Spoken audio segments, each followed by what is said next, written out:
ceux qui acceptaient sa parole furent baptisés. Quand Pierre eut prêché, ceux qui ont accepté la parole qui a été prêchée ont été baptisés. Et qu'est-ce qui se faisait? Et en ce jour-là, le nombre des disciples s'augmenta d'environ 3000 âmes. 3120 âmes. Alléluia. Parce qu'on n'a pas totalisé les 120 qui étaient à la chambre haute. C'est seulement ceux qui ont reçu la parole qui étaient aux environs 3000 âmes. Alléluia. Ceux qui sont baptisés. Gloire à Dieu. Mais est-ce qu'ils sont restés comme ça? Écoutez la suite.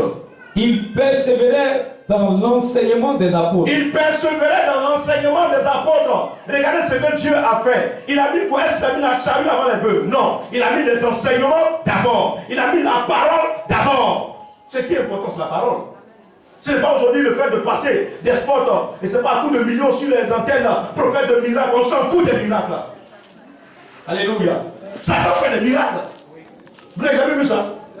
On s'en fout des miracles. Tu es prophète des nations. Tu as fait quoi? Tu as impacté qui par tes enseignements? C'est ça qui est le plus important. Et le Seigneur, conscient de cela, va mettre les paroles dans la bouche de ses apôtres. Alléluia. Ils étaient là en train d'enseigner. Et ce peuple a persévéré dans les enseignements. Frère, si tu es là, tu as la bonne adresse parce qu'ils enseigne. Alors persévère dans ces enseignements. Parce que Marc 16, 17 nous dit, voici les miracles qui accompagneront ceux qui auront à quoi? À ces enseignements.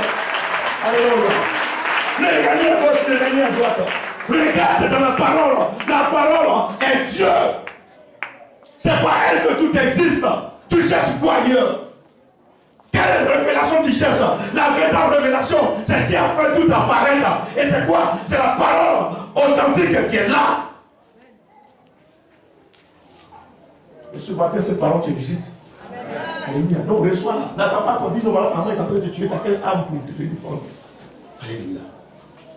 Donc, ces premiers disciples-là, c'est qui a fait qu'ils ont prospéré, c'est qui a fait que l'église était puissante, ils ont persévéré dans les enseignements des apôtres. Dans les enseignements. Enseignement, dis-toi à ton frère enseignement. On ne fait plus de séminaires dans les églises, on ne fait plus de conférences dans les églises, mais on ne fait que des veillées. Tu comprends pourquoi si on dit on ne peut pas tout le veiller comme ça? C'est Dieu qui explique les veillées. Pour créer simplement le réveil. Mais ce n'est pas ça qui est la priorité. Où chaque fois, on doit faire veiller, veiller. Les gens, les mêmes personnes tombent ici. Aujourd'hui, ils sont tombés à gauche. La prochaine veillée tombe à droite. La prochaine veillée tombe devant. Après, veillée tombe derrière. Mais ils sont là. Leurs conditions ne changent pas. Pourquoi? Après qu'ils soient tombés à gauche, à droite, devant et derrière, il n'y a rien. Il n'y a pas eu de fondation. Or, la Bible dit que la parole de Dieu est comme le roc. Celui qui bâtit sa maison dessus, quelle que soit la tempête qui va se lever, le vent va se lever, les corps battants de la mer vont se manifester, mais sa maison résistera, les sorciers vont s'attaquer, les mystiques, mais tu vas te mener ferme. Alléluia. Il faut qu'on comprenne ces choses-là. Nous devons. Alléluia. Et ceux-là, c'était de véritables bâtisseurs. Un véritable bâtisseur, je vais vous dire quelque chose. C'est quelqu'un qui travaille d'abord, qui commence par le commencement. Jamais je n'ai vu une maison où on commence par la toiture pour descendre. Je n'ai jamais vu ça. Or, c'est ce qui se passe aujourd'hui dans les églises. Les âmes ne sont pas affermies parce qu'il n'y a pas l'instrument, l'arme qu'il faut aux chrétiens. La seule arme offensive dans les armes spirituelles, c'est la parole, qui est l'épée. Et la seule arme qui doit entrer dans le camp ennemi. C'est qu'on fait. Généralement, c'est les armes défensives. Voilà. C'est ça. Et le gars qui tape jusqu'à. Tu as resté pour combien d'étapes? Vous n'avez pas remarqué que même tu as gelé par balle en tissu, ça te fait mal. Et si le gars est trop proche de toi, ça rentre. Vous n'avez pas remarqué ça? Vous dites que ce n'est pas suffisant. À un moment donné, toi-même, pour pouvoir s'attaquer.